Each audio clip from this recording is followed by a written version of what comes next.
G'day everyone and welcome back to the channel. My name's Cal and I make videos about frequent flyer points and premium travel. If that's something you're interested in, hit that like and subscribe button. Let's go. As usual, I'm not a financial advisor, none of this is financial advice, and please do your own research before making any choices.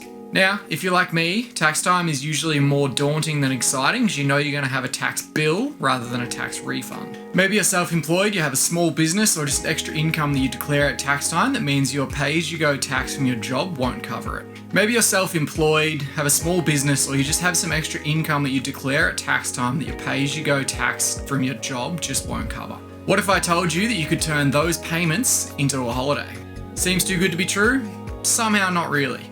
While the ATO gives you the option of paying by credit card and only recently added American Express as an option, there is a catch. If you have a look at the details on most credit cards, the earn rates for ATO payments are significantly downgraded from the usual spend. The American Express Velocity Platinum earns 1.25 points per dollar spent, but only a half a point per dollar on government bodies. Whereas the St. George Amplify card just says that payments to the ATO are not eligible purchases and you won't get any points at all. So, let me introduce you to the secret, or secrets. Snip and B2B Pay. These two companies are basically a middleman between your credit card and the person you are paying. Think of it as you pay them, they pay your supplier, in this case, the government. Since you're not paying the ATO directly, you earn points as if it was any other purchase. Snip is for personal and business customers, whereas B2B is a business-only account, so you'll need an ABN, but chances are you probably have one if you need to pay your tax bill anyway.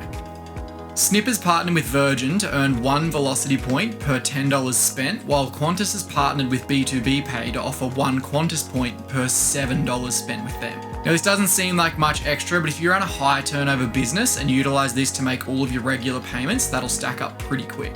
This gets even more interesting because B2B Pay is currently offering 1 Qantas point per dollar spent to the government through them, up to $50,000 until the 31st of July 2023. There is a small catch as always, they do charge a processing fee. Snip offers a 1.5% processing fee for Visa and MasterCard payments and charges 1.93% for American Express. B2B on the other hand is a 1.2% for Visa and MasterCard and 2.2% for American Express.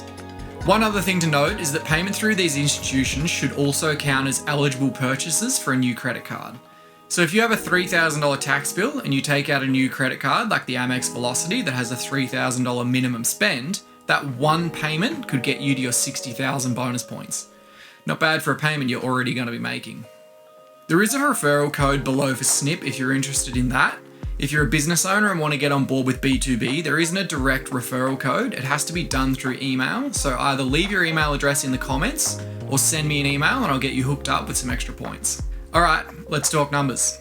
Let's say you have a $20,000 tax bill for your small business. You're a smart person, you already have that money sitting in your account ready to pay.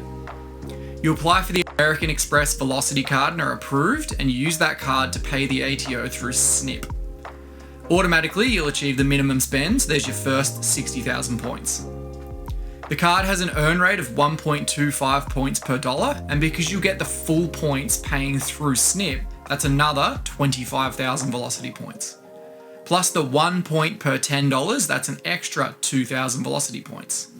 They charge a 1.93% fee for American Express, so you'll pay another $386 in fees, which is a tax deduction if you're an ABN holder, and that will also be worth an extra 482 points.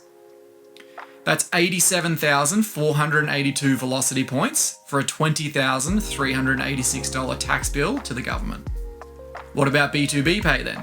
Same $20,000 tax bill, but this time you apply for the NAB Qantas Rewards signature with 90,000 bonus points and a 1 point per dollar earn. The bill payment will meet the $3,000 eligible spend, so there's your first 90,000 Qantas points.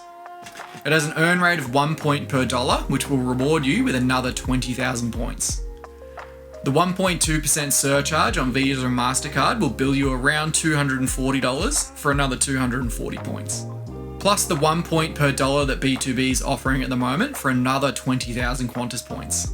That's a total of 130,240 Qantas points just for paying your taxes. Want to find out where 85,000 velocity points or 130,000 Qantas points could take you? Click here to see my video about reward seats and find out. That's all for now. Good luck on your points journey, and don't forget you can contact me at any time at pointynsecrets@gmail.com for any questions or to organise a strategy meeting to maximise your points and plan the holiday of your dreams. See you at the pointy end.